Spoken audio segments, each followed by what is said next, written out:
Hey everybody, real quick, I just wanted to say thank you for taking the time to check out my video. I am a huge Rare fan, and I have been since I was really young playing on my N64, so I definitely have a lot to say on this topic. Without further ado, I'd like to invite you to join me in talking about Sea of Thieves.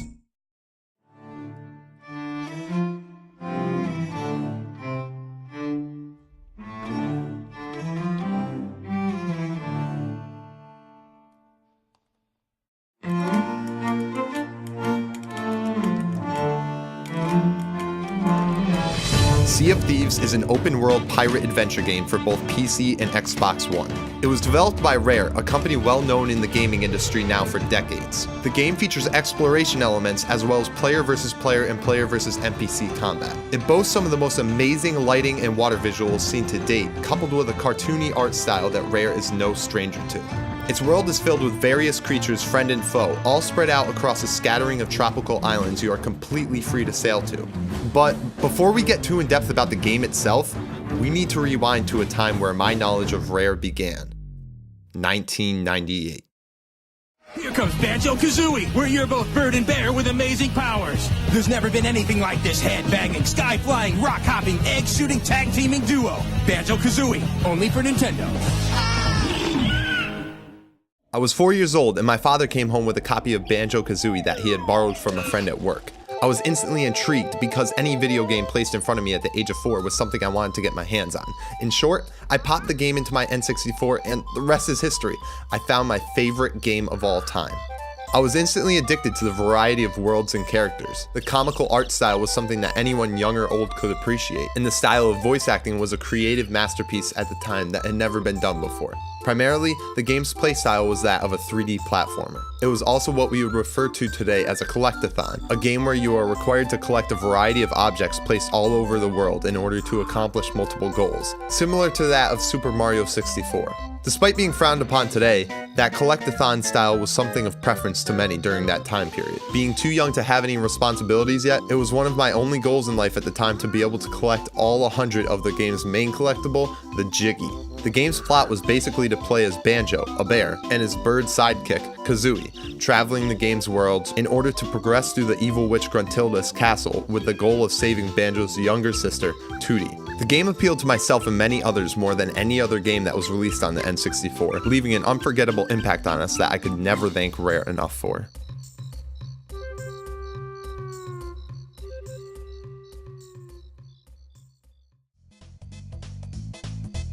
Fast forward a year and we were gifted another great 3D platformer from Rare, Donkey Kong 64. Despite not being as widely well received as Banjo-Kazooie, it was still considered one of the best games at the time. It followed the familiar Rare formula, an adventure to multiple worlds filled with a variety of characters and plenty of things to collect, in order to conquer an almighty enemy, this time King K. Rool. It allowed you to play as multiple characters from the Kong family, all working together with their different abilities, battling through the various worlds to keep King K. Rool from taking over the land.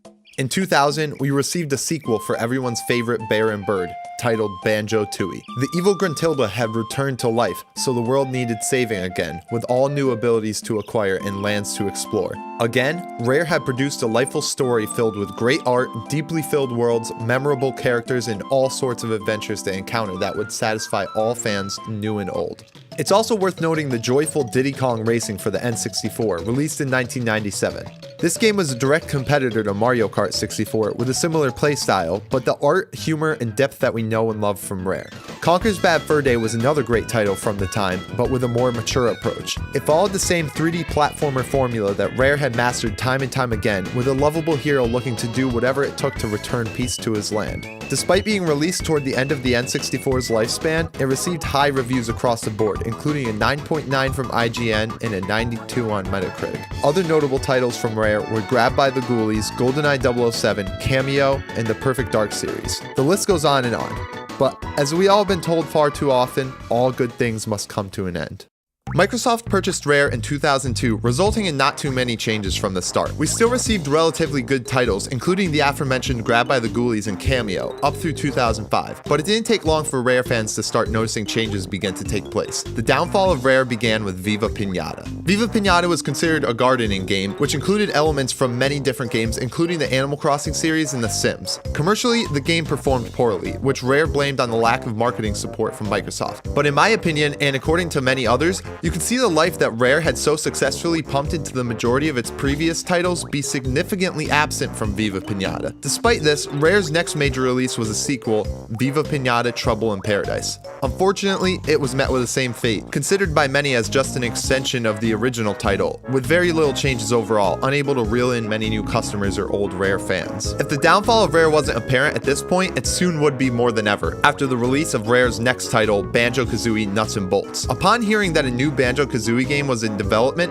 Rare fans rejoiced, hoping for a return to the game style that Rare had mastered so many times before. Unfortunately, the product we received was something not a single person asked for. Banjo-Kazooie Nuts-and-Bolts was far from a sequel to the series' prior titles, as it couldn't even have been considered a similar style of game. Its gameplay was centered around awkward vehicle construction with poor driving and flying mechanics. 3D platforming was almost completely absent. The game did not even feel like it deserved to have the title of a Banjo-Kazooie game. It felt as if Rare had begun developing a brand new series, but threw Banjo and Kazooie in to appeal to a broader audience. Many Rare fans even took offense to the title, as there were many points throughout the story where the game poked fun at and spoke negatively of the first two games. Myself and many others strongly questioned this, because the first two titles were so highly praised by critics and consumers. What was the purpose of trying to fix something that was far from broken? In short, I did end up playing through the entire game, not because I thought it was fun, but because it was the closest thing I could get to another Banjo-Kazooie title after many years of growing up and waiting. From beginning to end, it was a depressing experience, as it had plenty of characters and objects from the first two games, all of which felt out of place and simply mistreated.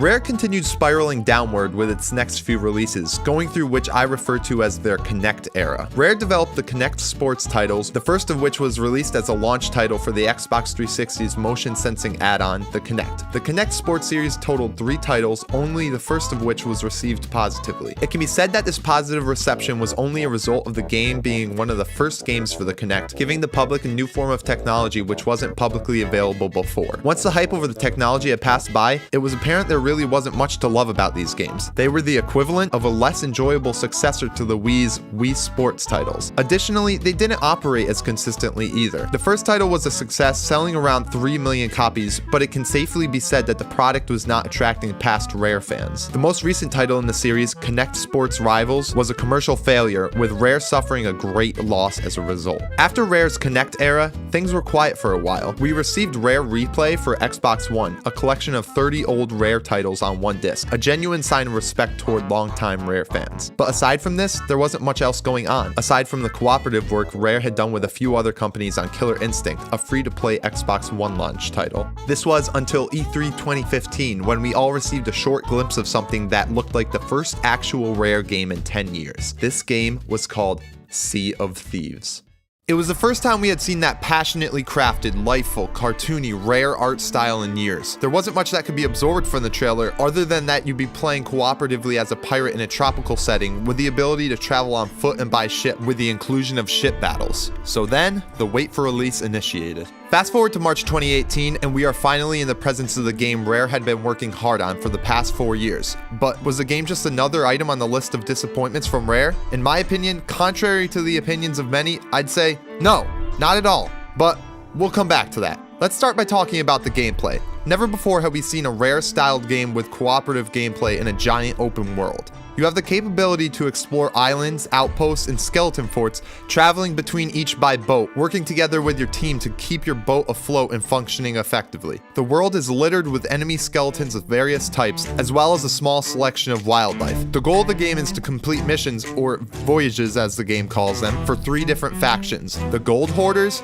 the Order of Souls, and the Merchant Alliance. The Gold Hoarders require you to search for buried treasure, the Order of Souls require you to defeat enemy skeletons, and the Merchant Alliance requires you to acquire various goods and livestock. Each faction has their own reputation level you can raise by completing these voyages, which in return will allow you higher rewarding and more difficult voyages to complete. The twist is that no rewards are received from voyages until the bounty acquired on the voyage is returned to the proper faction at an outpost. Additionally, leveling up your reputation high enough within these factions can ultimately result in becoming a pirate legend. Voyages can be done cooperatively or solo, with a choice of manning a small ship called a sloop or a large ship called a galleon. Player versus player combat is frequent within the Sea of Thieves world as well. Ideally, the goal of battling another player is to gain the opportunity to steal their acquired voyage bounties, giving you the opportunity to turn them in for a reward instead. Combat between players is often initiated by combat between ships using cannons and can eventually turn into close quarters combat with swords or guns. Reputation within the factions isn't the only thing Sea of Thieves players strive to achieve. Voyages also yield gold, the currency of the game, which can be used to purchase new weapon skins, clothing, tools, and equipment, or visual upgrades to your ship. It should be noted that all of these purchasable upgrades are purely cosmetic and do not result in allowing any one player an advantage over others.